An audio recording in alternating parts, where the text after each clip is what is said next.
Goats. You can wander around as you see fit, or you can just sit on the picnic tables, which are perfectly people-friendly, and sometimes, a good half dozen of the herd here will actually themselves come up to anyone that's just sort of sitting down and go, "Hey, how you doing?" So sometimes people will just come in and sit for half an hour because goats will come to them and they can just chill and not think about it. And we really try to, we want it when you're here, if you come and visit, we do want to be responsive and available to you if you have questions or if you have, concerns or you just want to learn about goats. But we also try not to hover so that everyone comes in and has their own sort of experience. We don't want to tell you, here's how you visit the goats. We want to set those ground rules about what not to do, but other than that, we want you to come in and sort of figure it out for yourself in terms of whether you want to actively see them all or you just want to sit for 20 minutes on the picnic table with the one that's hanging out. They love to have their armpits scratched. That was sort of the thing we discovered back on Belmont, was everyone had a very individual way of interacting with these animals, and as long as everyone was respecting the sort of rules of thumb, don't chase them, don't tug on the horns, but they all like to be pet, then we just kind of want, if you want to learn, we'll help teach you. I like the goats because they're dumb. So it's really sort of like a come out and hang out thing. You don't have to worry about that. It's as accessible as we can make it, being a very small nonprofit operation that sort of got free land that we had to sort of find what we could get. But at the same time, a lot of them, if you can't make it into the field, or whether just because you're not comfortable bringing like a wheelchair in, or we're not here, a lot of them come to the fence, which is perfectly accessible. The only sort of real no is we do ask people don't bring outside food to feed them, just because we start to lose track of their diet that way. And I think sometimes people figure, because goats have that reputation, which is partly myth, that goats will eat anything, sometimes people think that means therefore we can just feed them whatever we want, whenever we want.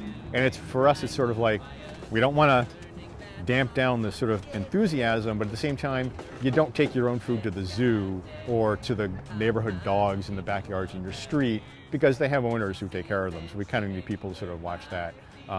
We may, as we go through, try to figure out if there are certain days or certain ways we can sort of do a feeding thing, but part of the trick there is when food's out, they can get a little more ramped up, and that's when you can accidentally take a horn to the knee kind of thing.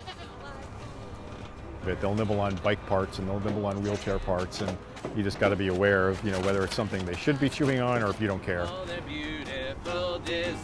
Well, the interesting thing that we discovered back down on Belmont was, the whole reason the herd got put together was because the local business owner in that neighborhood was like, I love seeing the goats here, and there should be goats here all the time, and the neighborhood loves it. And there was this sort of arc of interest where once you realized down there that you didn't have to just stay outside the fence, there were ways to come in and actually hang out with the herd. It did become this thing where people became very invested in sort of like access to the herd and the well-being of the herd, and they wanted to help us take care of them and feed them. And when we had to move, everybody was like, how can we help you move? And they did become this sort of this community resource, and it became an interesting thing starting down on Belmont, where people who came to visit the herd kind of left a lot of their other stuff outside the gate. And if you were there a lot, so you could start to watch those sort of patterns, you would recognize after a while that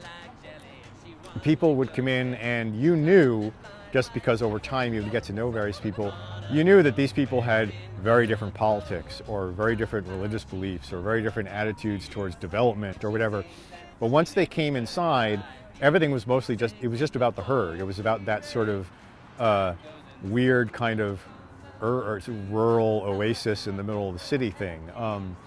And so I think for a lot of people it became, whether it was just a break in their day, or if they very specifically understood, I can go there and just let everything else go. And a lot of people, very independently of one another, they would refer to it as their goat therapy. I'm glad you're open today. I got to get my goat therapy. I'm having a hard week or whatever. So there's no question that the community sort of, even though the community didn't make decisions about the herd, it was kind of their herd. It wasn't just the herd of whoever owned it at the time. They all have unique personalities, and they are very loving. I get a lot of joy. I call it goat therapy, and I usually 2 mornings a week will come over and feed them and do the watering thing, but I also like to just come over and sit in the shed with them and relax and get myself centered again. And I will say that the children especially, that they're very interested and they do want to learn.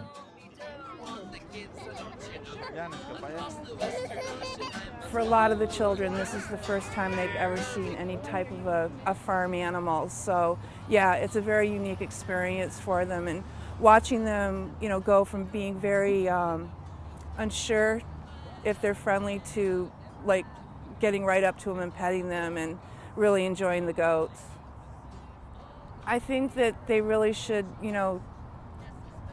come and see that they are really great animals and that they each have their own personality and there's a lot to learn from them. There's just so many different things about these guys that I think are great qualities for people to come and relax. I find that a lot of people like to come here and just sit and relax with them. So yeah. We love our neighborhood goats. Yeah.